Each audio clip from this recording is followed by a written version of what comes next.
Vote অধিকার যাত্রা শুরু হতেই সবথেকে ভয় পেয়েছে নীতিশ কুমারের জেডিইউ। দল ছাড়ার হিড়িক পড়েছে সেখানে। সোমবারই দল ছাড়লেন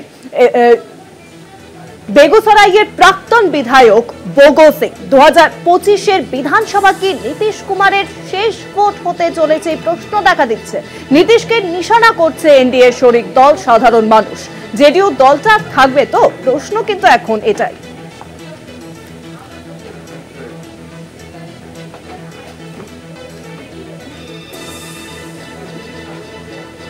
আরো জানাবেন নিউজরুমের সঙ্গে রয়েছেন আমাদের প্রতিনিধি নিমাই পান্তা। নিমাইদা, শুভাঙ্গী, সামনেই ভোট রয়েছে, নভেম্বর মাসে ভোট রয়েছে বিহারে, এবং তার আগে যখন এই ভোট অধিকার যাত্রা শুরু করেছেন রাহুল গান্ধী এবং তেজস্বী যাদব, তারা যারা নেতৃত্ব দিচ্ছেন, এবং তাতে যেভাবে সাড়া পাওয়া যাচ্ছে সেটা তো অবশ্যই চোখে পড়ার মতো। তার পাশাপাশি যে চাপ তৈরি হয়েছে সেটা হচ্ছে জেডিইউর অন্দরে, অর্থাৎ জনতা দল ইউনাইটেড বা নীতিশ কুমারের দল সব থেকে চাপে।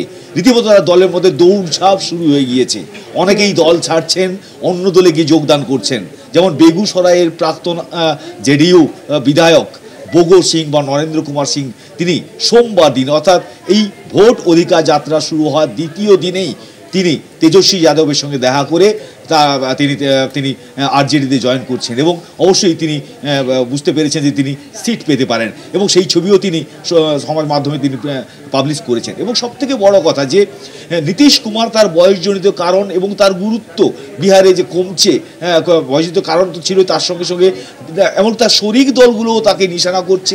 বিজেপিও চাইছে যে নীতিশ কুমারের তার দুর্বল হোক, তার সংগঠন জেডিইউ আরও দুর্বল হয়ে যাক, অর্থাৎ নীতিশ কুমারের রাজনৈতিক ভবিষ্যৎ শেষ হয়ে যাক। সেটা শুধুমাত্র জেডিইউর মধ্যে নেতারা নয়, তার পাশাপাশি বিজেপি এবং এনডিএর শরিক দলগুলো যেছে। এবং আমরা কয়েকদিন ধরে দেখছিলাম যে চিরাগ পাসওয়ান কীভাবে নীতিশ কুমারকে নিশানা করছিলেন, এবং যেভাবে এসআইআর শুরু হয়েছে তারপর সাধারণ মানুষ যেভাবে তারা সমস্যায় পড়েছেন, তা নিয়ে সাধারণ মানুষও কিন্তু নীতিশ কুমারের বিরুদ্ধে সোচ্চার হচ্ছেন, এবং সব মিলিয়ে জটিল পরিস্থিতি তৈরি হয়েছে জেডিইউ নেতা নীতিশ কুমারের। এবং অনেকেই মনে করছেন যে 2025 সাল কি তাহলে নীতিশ কুমারের শেষ নির্বাচন হবে, তার কারণ তারপর আর তিনি আর ক্ষমতায় থাকতে তো পারবেন কিনা সে নিয়ে প্রশ্ন উঠছে। তার পাশাপাশি তার বয়সজনিত কারণও রয়েছে, এবং সেই সঙ্গে জেডিইউ দলটা কি আর থাকবে, কারণ বিজেপিও চাইছে যে সেখানে বা বিহারে তাদের সংগঠন আরও বাড়াতে, এবং চিরাগ পাসওয়ানকে কার্যত ঢাল করে বিজেপি বিভিন্ন রকম নিশানা করছে নীতিশ কুমারকে। আর নীতিশ কুমারের দলের নেতারা যেভাবে দল ছাড়া রিডিক শুরু হয়েছে এই যে রাহুলের যে ভোট অধিকার যাত্রা, তারপর কিন্তু এটা আরও স্পষ্ট হয়ে গিয়েছে যে জেডিইউ এর শক্তি ক্রমশ কমছে।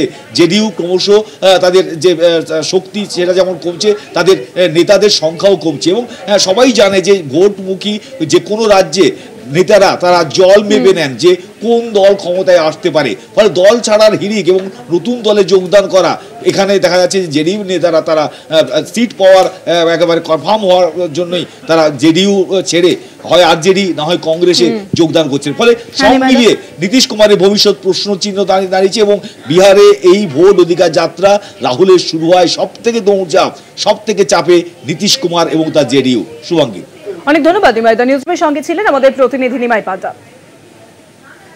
অর্থাৎ বিহারের রাজনীতি এক প্রকার সরগরম, কারণ ভোট অধিকার যাত্রা, এবং সেই ভোট অধিকার যাত্রা শুরু হতেই কিন্তু দেখলাম যে দলবদলের পালা শুরু হয়েছে সেখানে। এবছরের শেষের দিকেই কিন্তু সেখানকার বিধানসভা নির্বাচন, আর সেই নির্বাচনেই যে পালাবদল হতে চলেছে বিহারে, তা এক প্রকার স্পষ্ট হয়ে যাচ্ছে দলবদল দেখে।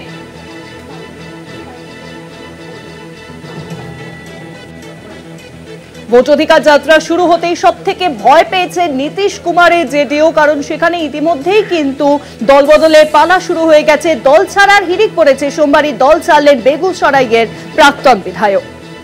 2025-এর বিধানসভা কি নীতিশ কুমারের শেষ ভোট হতে চলেছে, এই প্রশ্ন সামনে আসছে, কারণ আমরা জানি যে ইতিমধ্যেই বিহারে কিন্তু 2025-এ কিন্তু সেখানকার বিধানসভা নির্বাচন, এবং সেই নির্বাচনকে কেন্দ্র করে উত্তাল পরিস্থিতি তৈরি হচ্ছে। প্রত্যেক দিনই বিহার থেকে নতুন নতুন খবর সামনে আসছে, আর ইতিমধ্যেই রাহুল গান্ধীর তরফে শুরু হয়েছে সেখানে ভোট অধিকার যাত্রা। আর ভোট অধিকার যাত্রা শুরু হতেই কিন্তু দল ছাড়ার হিড়িক সেখানে দেখা যাচ্ছে।